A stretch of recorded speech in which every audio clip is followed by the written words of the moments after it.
हाँ जी। कैसे हैं भाई सब लोग? बढ़िया।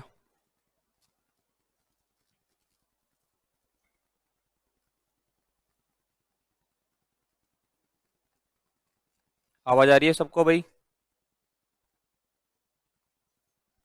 क्यों जी?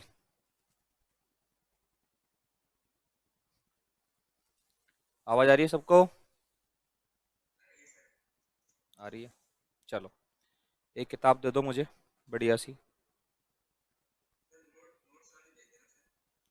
नोट्स बेटा करवा रहा हूँ, देख कर रहा हूँ व्यवस्था।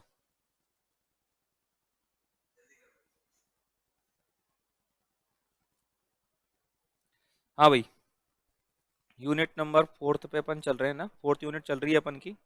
और इसके अंदर एक चैप्टर और है अपन का, बेलन। बेलन को अपन समझने का प्रयास करते हैं, बेलन कैसे काम करेगा, बेलन के काम करने का तरीका क्या है, उसको अपन देखते हैं।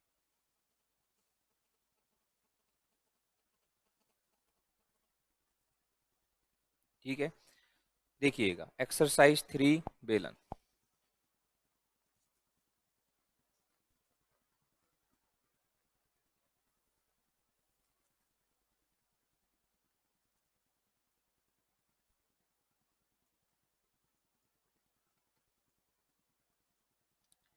बेलन को क्या कहा जाता है? सिलेंडर। क्या बोलते हैं बेलन को? सिलेंडर। ठीक है ना? कैसे काम करता है जरा इस चीज को देखें, सिलेंडर की परिभाषा क्या है। तो सबसे पहले तो लिखो इसकी परिभाषा।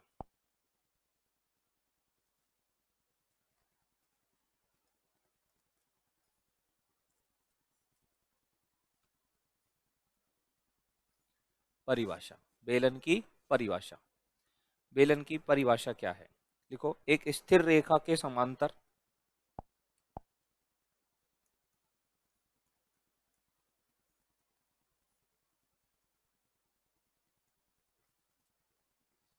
एक स्थिर रेखा के समांतर तथा एक दिए गए प्रश्न वक्र की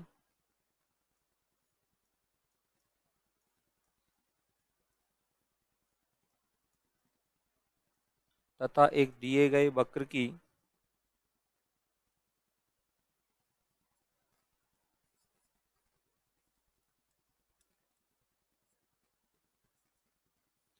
प्रतिच्छेद या प्रतिच्छेद करने वाली दिए गए वक्र को, एक दी स्थिर रेखा के समांतर तथा एक दिए गए वक्र को करना, दिए गए वक्र को प्रतिच्छेद करने वाली, प्रतिच्छेद या स्पर्श करने वाली,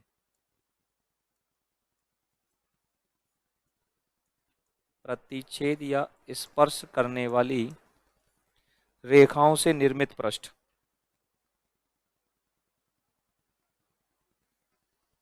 रेखाओं से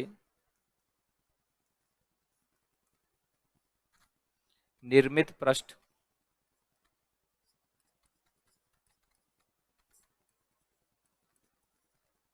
रेखाओं से निर्मित पृष्ठ बेलन कहलाता है।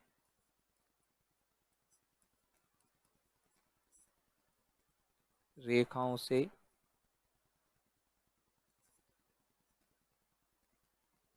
निर्मित पृष्ठ क्या कहलाता है? बेलन कहलाता है। एक स्थिर रेखा के समांतर तथा एक दिए गए वक्र को प्रतिच्छेद या स्पर्श करने वाली रेखाओं से निर्मित पृष्ठ क्या कहलाता है? बेलन। उस पृष्ठ को हम लोग क्या कहते हैं? बेलन कहते हैं। कौन से पृष्ठ को कहते हैं बेलन? जो एक दिए गए वक्र को क्या करे? स्पर्श करे। अब जैसे मान लो ये एक किताब है, ये हमारे पास क्या है? एक बुक। ठीक है ना? अब ये बुक हमारे पास है, एक रेखा है ये कोई भी। अब इस रेखा के समांतर रेखा खींचनी है, जो इसको क्या करे? काटे, या इसको क्या करे? टच करे। तो उन रेखाओं से चारों तरफ टेढ़ा बुकला से क्या बनेगा? बेलन टाइप में बनेगा। बनेगा नहीं बनेगा? उससे जो आके मतलब एक रेखा इधर खींच दी, एक इधर खींच दी, एक इधर से इस तरह से रेखा खींच दी, इधर चारों तरफ रेखा खींचते हैं। कुछ इसको काट सकती भी है, अंदर से काटते हुए भी खींच सकते। तो उन सारी रेखाओं से जो पृष्ठ बनेगा, उस पृष्ठ को अपन क्या बोलेंगे? बेलन बोलेंगे। समझ में आई बात?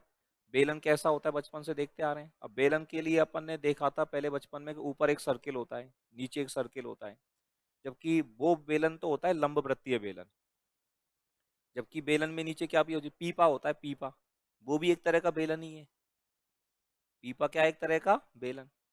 ठीक है ना। तो एक दिए गए पृष्ठ को स्पर्श करने वाली या प्रतिच्छेद करने वाली और एक दी गई रेखा के समांतर रेखाओं से जो चारों तरफ पृष्ठ बनता है उस पृष्ठ को अपन क्या बोलेंगे, बेलन बोलेंगे। Is that clear? Is that clear to everyone? Yes और नो? सही है भाई।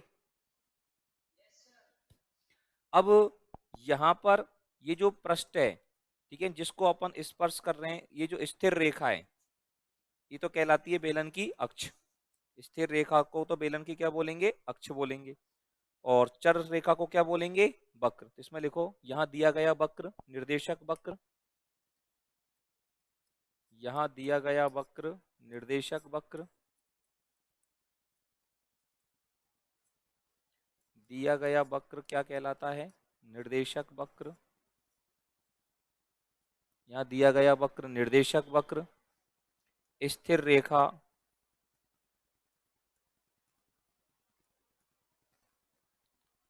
को अक्ष,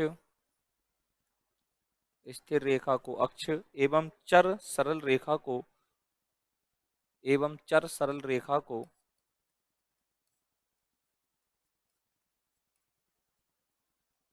चर सरल रेखा को बेलन की जनक कहते हैं, बेलन की जनक कहते हैं। बेलन की क्या कहते हैं, जनक।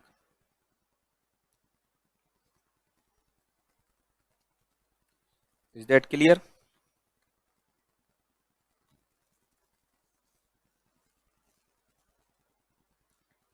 समझ में आ गई बात?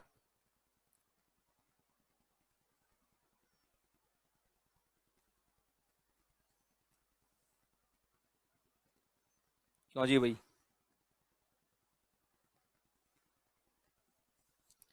सही है मेरे भाई बात? Is that clear to everyone?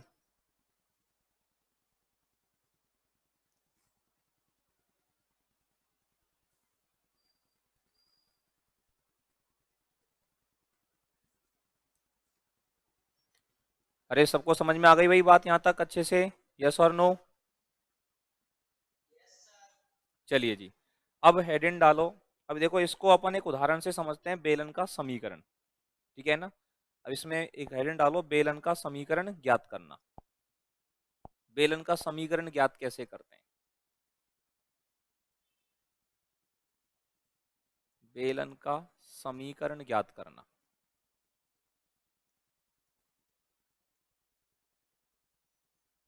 अपन को सीखना है बेलन का समीकरण ज्ञात करना।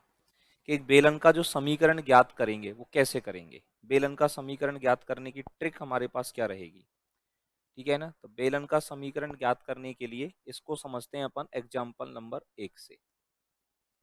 किससे समझेंगे, एग्जाम्पल नंबर 1 से। एग्जाम्पल नंबर 1 क्या कहना चाह रहा है, उस बेलन का समीकरण ज्ञात करो। बेलन का क्या ज्ञात करो, समीकरण।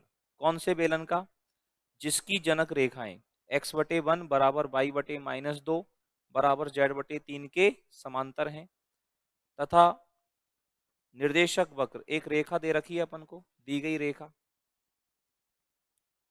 दी गई रेखा, एक रेखा अपन को यहां पर दी गई है x/1 बराबर y/-2 बराबर z/3 और एक निर्देशक वक्र आपको दिया गया है। क्या दिया गया है, निर्देशक वक्र।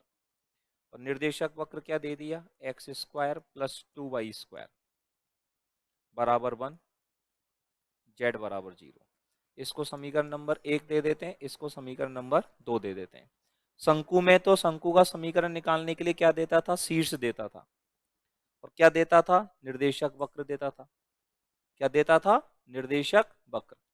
शीर्ष देता था और निर्देशक वक्र देता था। यहाँ पर शीर्ष नहीं देगा, यहाँ पर क्या नहीं देगा, शीर्ष। यहाँ पर क्या देगा, रेखा दे दी और एक क्या दे दिया, निर्देशक वक्र दे दिया। है क्या नहीं। अब यहां पर इस दी गई रेखा के समांतर रेखा, जो जनक रेखा होंगी सारी, वो इसके समांतर ही है। अब इसके समांतर रेखा के डीआरएस कितने होंगे? 1 - 2 3।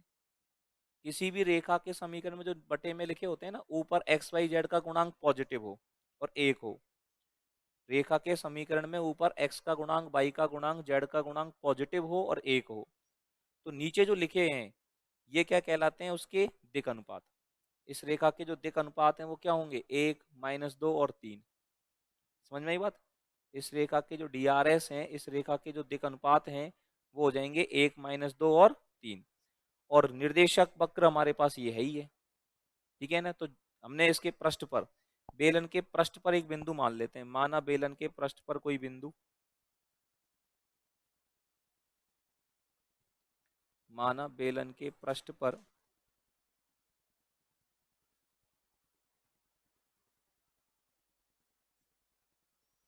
कोई बिंदु P alpha comma beta comma gamma है। किसी भी बेलन का समीकरण निकालना हो तो उसके पृष्ठ पर एक बिंदु मान लो। और पृष्ठ पर एक बिंदु क्या मान लिया हमने? P alpha comma beta comma gamma. अब बिंदु P से गुजरने वाली, बिंदु P alpha comma beta comma gamma से गुजरने वाली जनक रेखा का क्या लिखें? समीकरण। से गुजरने वाली जनक रेखा का समीकरण क्या आएगा?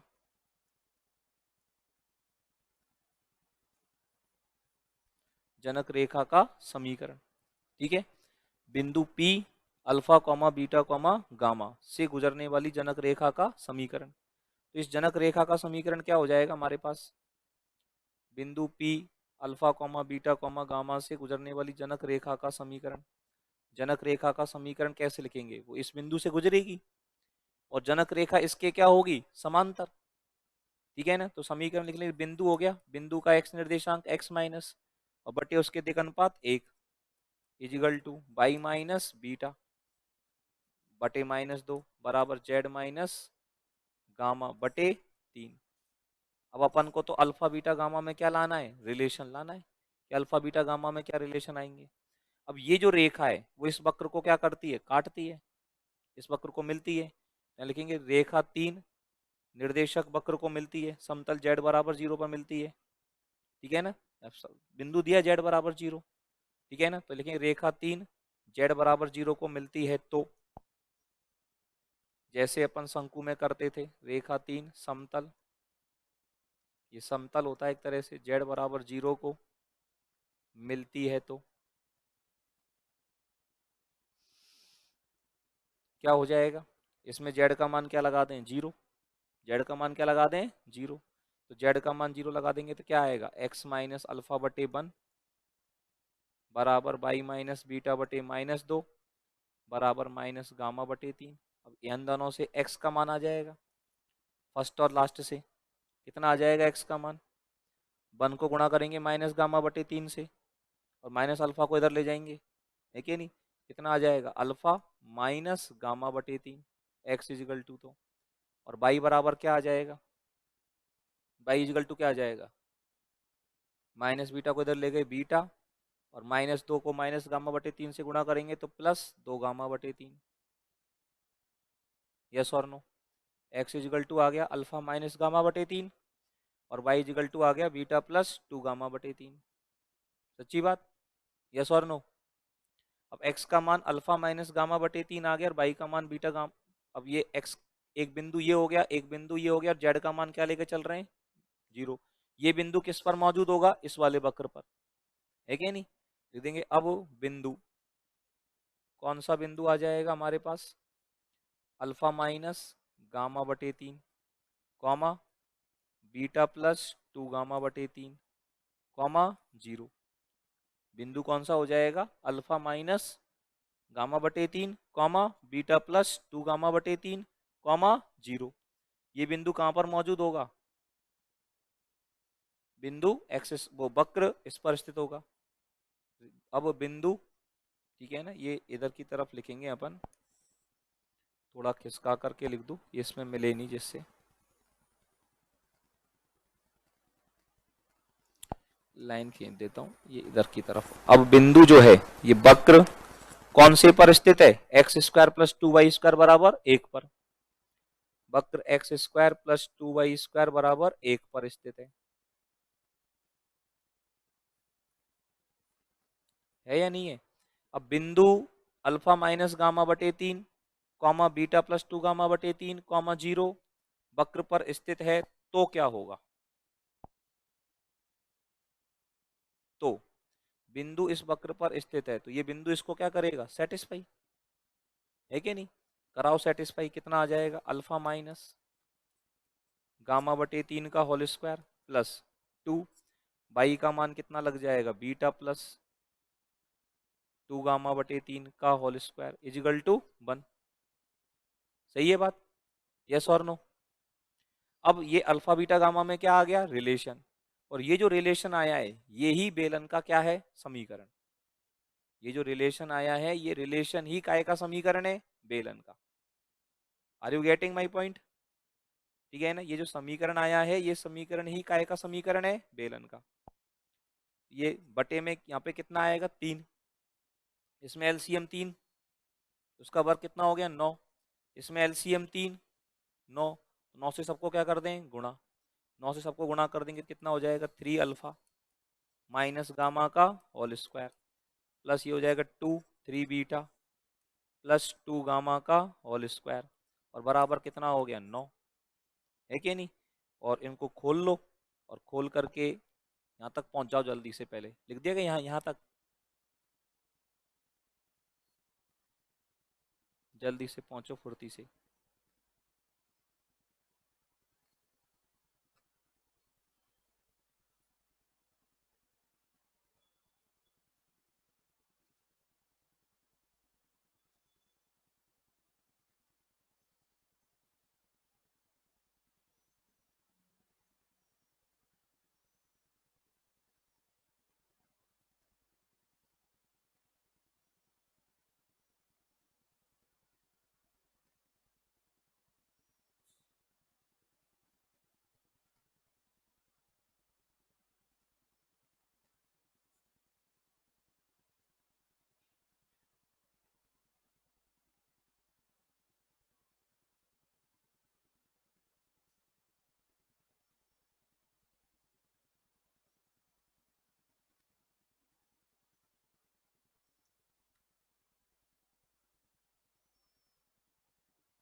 गायब कौन कौन चल रहे हैं, अभय चौहान, विष्णु और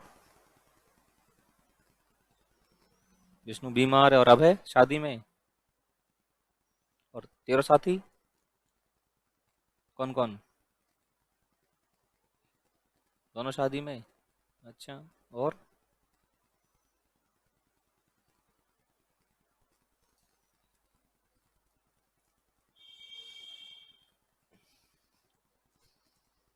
और एक बार मोनू, बाबा कहाँ है, ये तो यार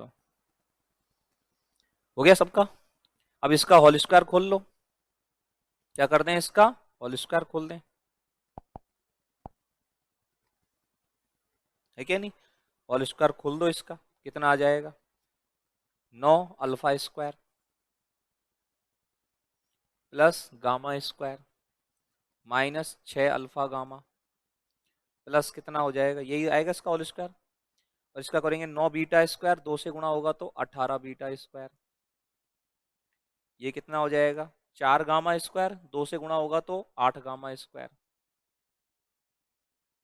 ठीक है ना, तीन दूनी छः, दूनी 12 बीटा गामा, और 12 बीटा गामा को दो से गुणा करेंगे तो 24 बीटा गामा, है क्या नहीं। और इजिकल टू कितना हो जाएगा, 9, इजिकल टू 9, यही चीज आएगी हमारे पास। सही है बात। और ये चीज जब आएगी हमारे पास तो कितना हो जाएगा भैया,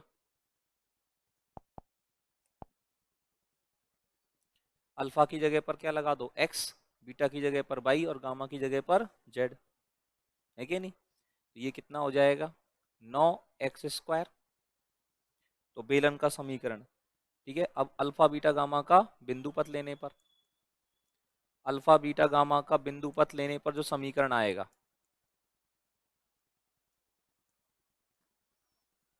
वही बेलन का समीकरण हो जाएगा। बिंदु पथ लेने पर बेलन का समीकरण क्या आ जाएगा 9x²। गामा की जगह पर क्या लगेगा z, -6xz plus 18y² plus 8z² plus 24yz equal to 9, plus 24yz equal to 9। यही आएगी कहानी, यस और नो। और कितना आ जाएगा, सबको सिस्टमेटिक लिख दो भले ही। पहले 9x², फिर 18y², और ये 8z² और 1z² कितने हो जाएंगे 9z², ठीक है ना। माइनस कितना हो गया 6xz, और प्लस कितना हो गया 24yz, और 9 को इधर लिया है तो -9 बराबर 0, -9 बराबर 0। ये क्या आ गया हमारे पास, बेलन का समीकरण आ गया। सही है बात, यस और नो। बेलन का समीकरण हो गया 9x² plus 18y² plus 9z² minus 6xz plus 24yz। 24yz कैसा है पता नहीं है,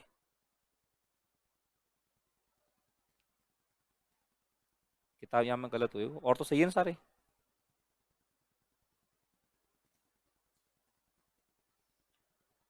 डबल कर वो भूल गो, ये गलत है को, आपनो सही है। समझ में आ गई।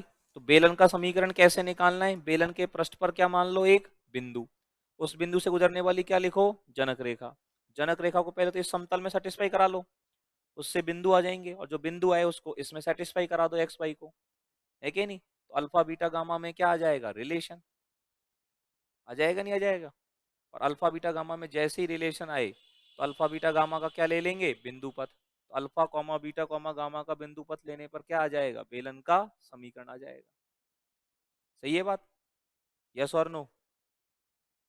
बताओ, कोई तकलीफ किसी को हो यहाँ तक तो।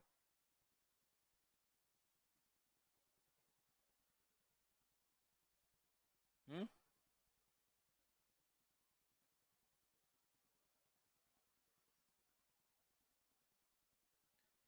सही है लला। चलो हेडिंग डालिए अब, है कि हेडिंग डालेंगे लंब वृत्तीय बेलन। हेडिंग डालो इसके अंदर लंब वृत्तीय बेलन।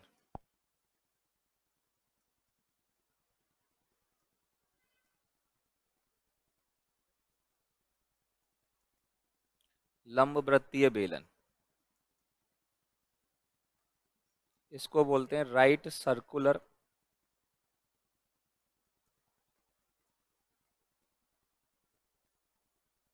सिलेंडर।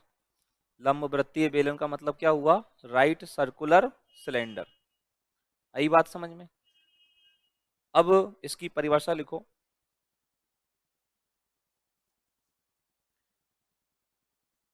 लंब वृत्तीय बेलन की परिभाषा देखो, एक चर सरल रेखा, एक चर सरल रेखा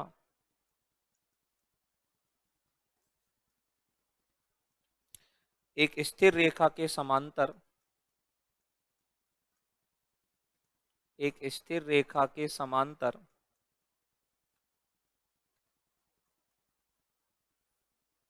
तथा अचर दूरी पर रहते हुए, एक स्थिर रेखा के समांतर तथा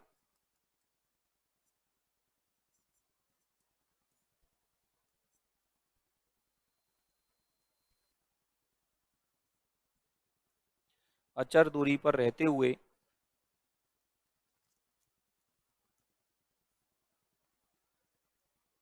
जनित पृष्ठ को, अचर दूरी पर रहते हुए जनित पृष्ठ को लंब वृत्तीय बेलन कहते हैं। जनित पृष्ठ को लंब वृत्तीय बेलन कहते हैं।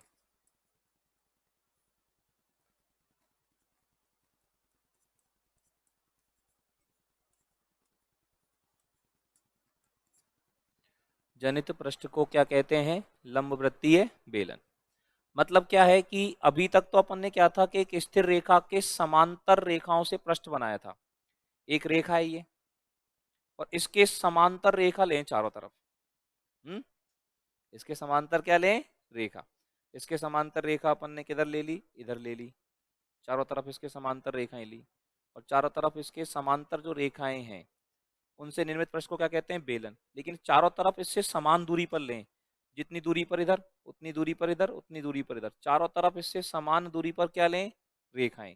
तो उनसे जो पृष्ठ बनेगा उस पृष्ठ को क्या कहेंगे अपन? लंबवृत्तीय बेलन। तो लंबवृत्तीय बेलन कैसे बनेगा अपन का? ये जो अपन बचपन से बेलन पढ़ते आ रहे हैं वो इसी तरह का बेलन बनेगा ये।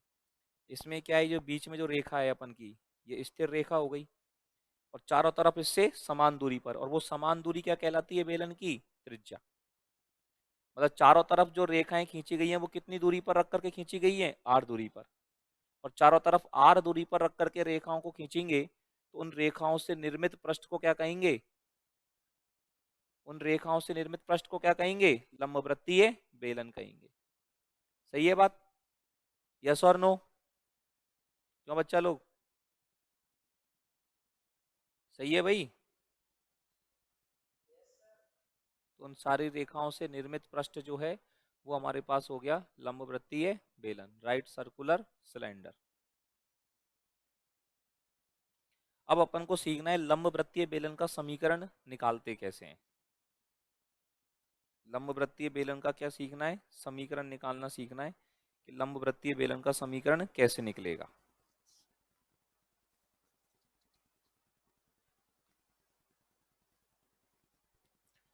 हो गया? अब हेडिंग डालो, लंबवृत्तीय बेलन का समीकरण ज्ञात करना। लंबवृत्तीय बेलन का समीकरण।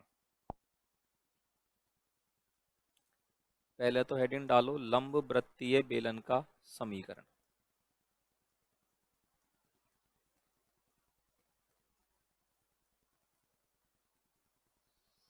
और इसमें लिखो उस बेलन का समीकरण ज्ञात करना। इसके अंदर भी एक हेडिंग डाल दें, उस बेलन का समीकरण ज्ञात करना।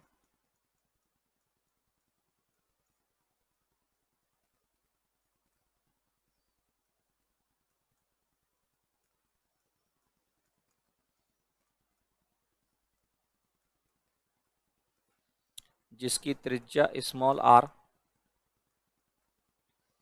जिसकी त्रिज्या स्मॉल आर तथा अक्ष का समीकरण, जिसकी त्रिज्या स्मॉल आर तथा अक्ष का समीकरण x माइनस अल्फा बटे एल बराबर बाई माइनस बीटा बटे एम बराबर जेड माइनस गामा बटे एन है। उस बेलन का समीकरण ज्ञात करना जिसकी त्रिज्या स्मॉल आर तथा अक्ष का समीकरण क्या है? x माइनस अल्फा बटे L equal to Y minus beta बटे M equal to Z minus gamma बटे एन है। एक बेलन है, उसकी त्रिज्या कितनी है? आर है। बेलन की त्रिज्या कितनी है? आर। और उसकी अक्ष का समीकरण कितना है? x माइनस अल्फा बटे L equal to Y minus beta बटे M equal to Z minus gamma बटे एन है कि नहीं? तो यहाँ पर क्या करेंगे अपन? अब बात को समझना तरीके से। ये हमारे पास एक बेलन है, इस बेलन का समीकरण अपन निकाल रहे हैं, और इस बेलन की जो अक्ष है हमारे पास, ये बेलन की अक्ष है या नहीं है? और बेलन की जो अक्ष है इसके, इसका समीकरण दिया गया आपको। इसका समीकरण क्या दिया गया है? x माइनस अल्फा बटे L equal to Y minus beta बटे M equal to Z minus gamma बटे एन।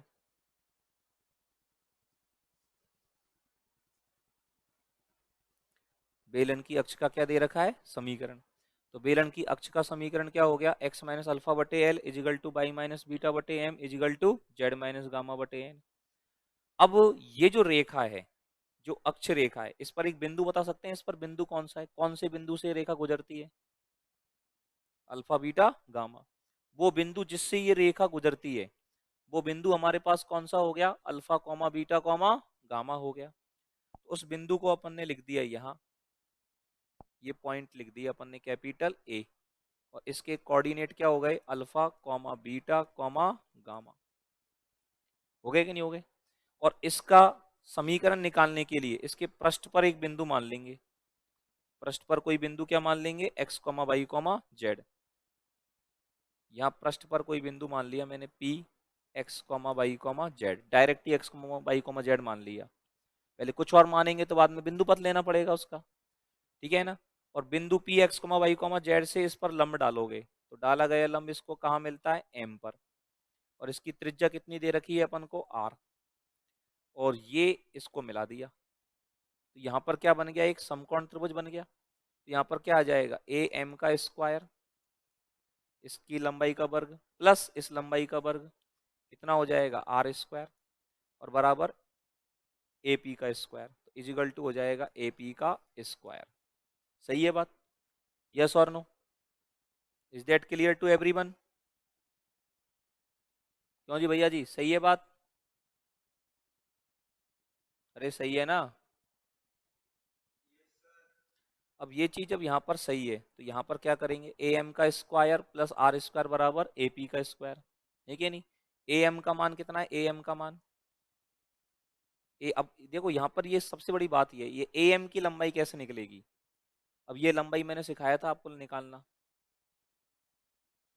ये लंबाई निकालना सिखाया था मैंने आपको। देखो यहाँ पर ए एम की लंबाई कैसे है, इस चित्र को ऐसे बनाओ, ये पी है, ठीक है ना, और पी से लंब डाला गया है ना, रुक जाए, ये जो रेखा है ना, ये वाली रेखा, इसको तो मैंने ऐसे बना लिया। ये रेखा कौन सी हो गई हमारी, ए, यहाँ पर ए है और यहाँ एम है, और ये बिंदु पी है, और पी से इस पे लंब डाला है। तो ए के निर्देशांक कितने, alpha comma beta comma gamma, और इसके x comma Y comma z. बिंदु पी के निर्देशांक कितने, x comma Y comma z, और इसके डी आर एस क्या है, एल एम एन। तो मैंने ए एम की लंबाई निकालना सिखाया था आपको, सूत्र बताया था ऐसा एक, क्या सूत्र बताया था, a m equal to x l into x minus alpha plus M into y minus beta plus N into Z minus gamma, n into Z minus gamma, यही है, का होल स्क्वायर। और बटे में क्या आएगा, नहीं बटे में, तो इसमें होल स्क्वायर तो बाद में लिखेंगे, ठीक है। और बटे में आ जाएगा under root L square plus M square plus N square. ये ए एम की लंबाई निकालने का क्या होता है, सूत्र। समझ में आया सारे बच्चों को अच्छे से, यस और नो। हाँ भाई देवेंद्र, क्लियर है बात। हाँ भाई मोनू जी, इधर से सबको क्लियर है भाई, आशा जी, अशोक जी, अवनी, हर्षिता, नरेश, ठीक है ना। अशोक आजकल वो कहाँ रहता है, राम लखन यार, वो आता नहीं है यार, है तो क्लास में पहले आता था, अब कहाँ गायब होने लग गया वो। तो यहाँ पर ए एम का मान लिख देंगे, ये कैसे निकलेंगे, इसके दिक अनुपात L into this minus this, L into x minus alpha plus M into Y minus beta और plus N into Z minus gamma का होल स्क्वायर, ठीक है ना। और बटे में ये पूरे का एक संख्या लगा देंगे, होल स्क्वायर,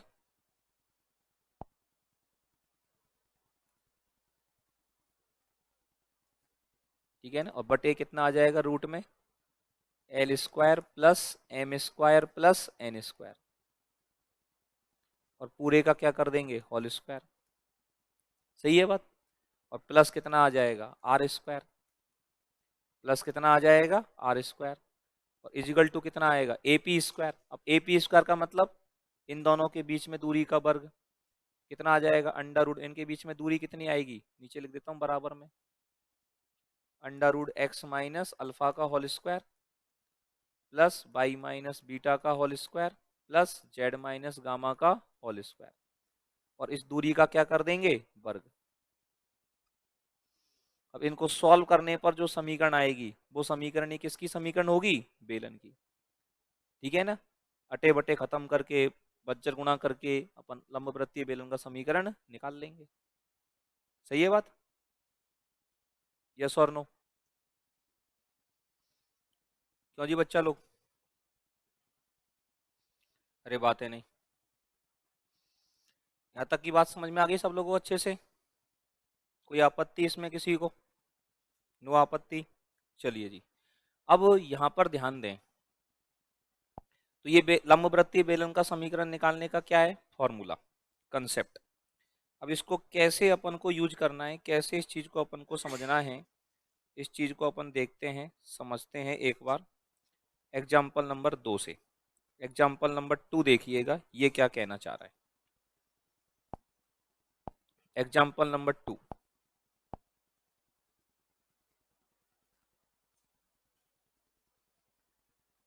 एग्जाम्पल नंबर 2 में कह रहा है उस लंबवृत्तीय बेलन का समीकरण ज्ञात करो जिसकी अक्ष x माइनस 2/2 बराबर y माइनस 1/1 और z/3 है। मतलब बेलन की अक्ष आपको दे रखी है, बेलन की क्या दे रखी है आपको, अक्ष। कितनी दे रखी है, x माइनस 2/1 बराबर y माइनस 1/1 बराबर z/3। ठीक है ना, इस बेलन की अक्ष पर बिंदु कौन सा होगा ये बताओ, इस बेलन की अक्ष पर बिंदु क्या होगा? इस बेलन की अक्ष है x माइनस 2/1 बराबर y माइनस 1/1 बराबर z/3। इस बेलन की अक्ष पर बिंदु क्या होगा, 2,1,0। यही तो होगा, यहाँ पर बिंदु 2 है, यहाँ 1 आएगा, x minus alpha Y minus beta और z माइनस गामा कितना है यहाँ, 0। और ये बेलन जो है बिंदु 0,0,1 से गुजरता है। अभी उसने त्रिज्या निधि बेलन की, बेलन की क्या निधि, त्रिज्या। यहां पर क्या कह रहा है, ये जो बेलन है ना, इस बेलन की अक्ष पर, बेलन पर एक बिंदु दे दिया कितना, 0,0,1 ये दे दिया, यस और नो। और इस बेलन पर यहाँ पर अक्ष पर एक बिंदु कौन सा पता है, 2,1,0, यस और नो। ठीक है ना, और इसके DRS तो पता है ही है, इसके DRS कितने, इसके DRS कितने, ऑनलाइन वाले भी बोल सकते हैं भाई, बोलने की मना नहीं है। इसके DRS कितने, 1,1,3 है कि नहीं। अब अपन को इस बेलन की त्रिज्या निकालनी है, तो त्रिज्या निकालने के लिए क्या करें, इससे इस बिंदु से इस पर जो लंब डालेंगे, ये बिंदु A है, ये बिंदु P है, ये M है, तो ये PM की जो लंबाई है यही तो त्रिज्या होगी, और इसको इससे मिला दिया, यस और नो। तो यहाँ पर क्या मतलब है, देखो AM का स्क्वायर, पहले इसकी त्रिज्या निकालते हैं अपन, तो जब तक त्रिज्या नहीं निकलेगी तब तक बेलन का समीकरण नहीं निकलेगा। तो AM का समीकरण प्लस PM का समीकरण बराबर AP का स्क्वायर।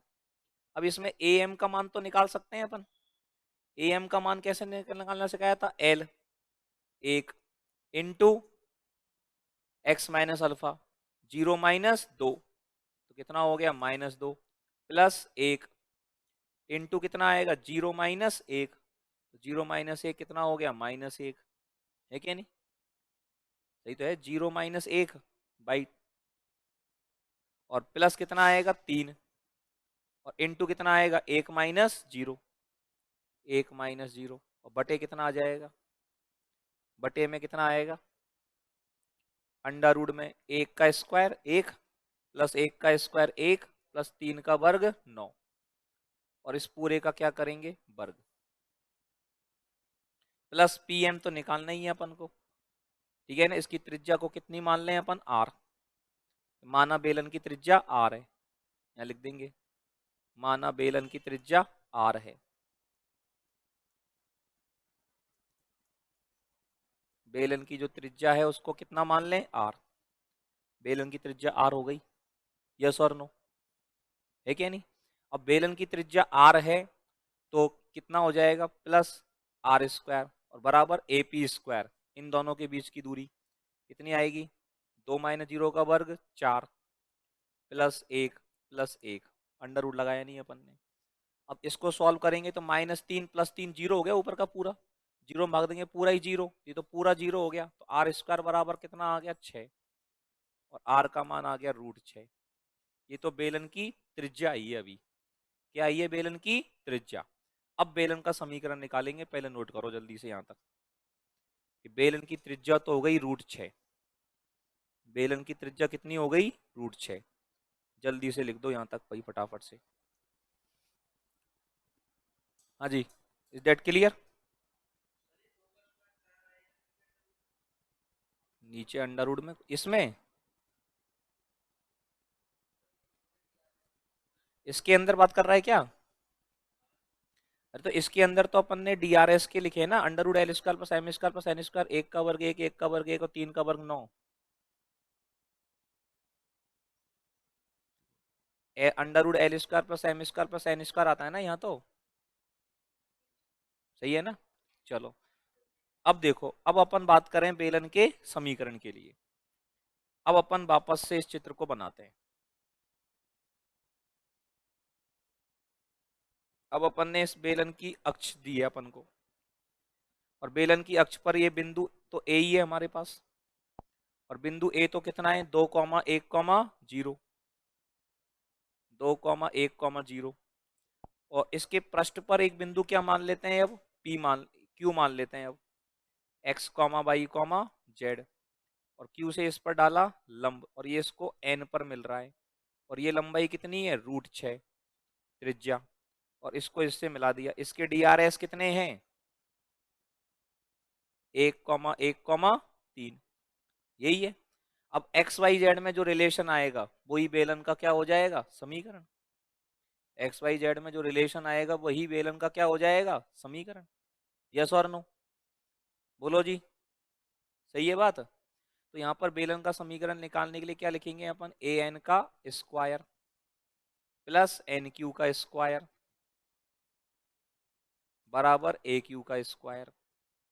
सच्ची बात, यस और नो, सही है। तो an का स्क्वायर प्लस nq का स्क्वायर बराबर aq का स्क्वायर। an की लंबाई का वर्ग, अब an कैसे निकलेगा जानते हैं अपन, an कैसे निकला, l 1 into x-2 plus m कितना है 1 इंटू y-1, ठीक है, प्लस n कितना है 3 इंटू z-0, और बटे अंडर रूट में वही 1 + 1 + 3 का वर्ग प्लस NQ का वर्ग, NQ कितना है √6, तो √6 का वर्ग कितना हो गया 6, √6 का वर्ग कितना हो गया 6, और बराबर में AQ का स्क्वायर, AQ मतलब इन दोनों के बीच की दूरी, कितना आ जाएगा x-2 का स्क्वायर बराबर में प्लस y-1 का होल स्क्वायर और प्लस z-0 का स्क्वायर। यहाँ तक की बात क्लियर हो गई सबको, बताइए, is that clear to everyone. अब इसको सॉल्व करने पर क्या मान आएगा वही अपन को देखना है, 3 की जगह 9 आएगा, सही है। ये हो गया x + y + 3z और -2 -1 कितना हो गया -3 का वर्ग, यही आएगा, बटे में 9 और 2 11 और उसका भी वर्ग है, बटे में 11 प्लस 6, इधर से इसको खोल लें, इसमें x² आएगा, इसमें y² आएगा, ये z², इसमें माइनस के 4x आएंगे, इसमें माइनस के 2y आएंगे, या प्लस का 4 प्लस का 1 कितना हो गया +5, सही है बात।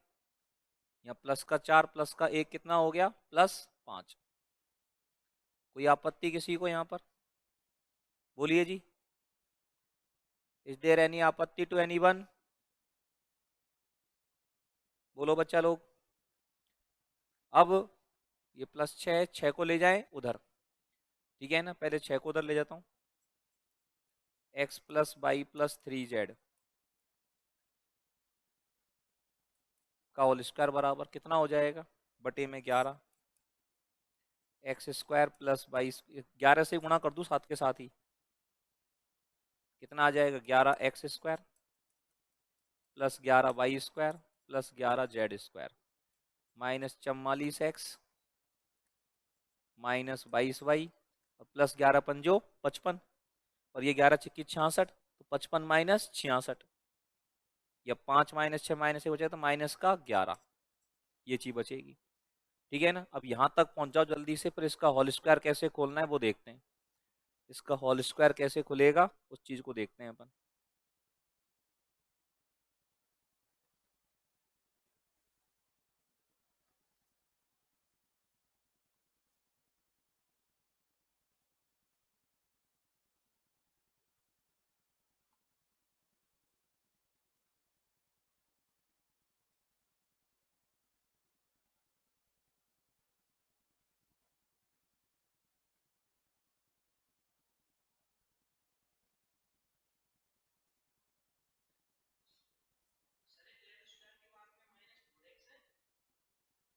हाँ, -44 x।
हाँ जी,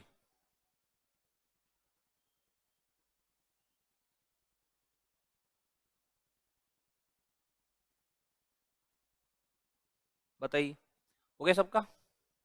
अब इसको खोल दीजिए। अब ये होल स्क्वायर, 4 का होल स्क्वायर खोलना आता है आपको? 4 का,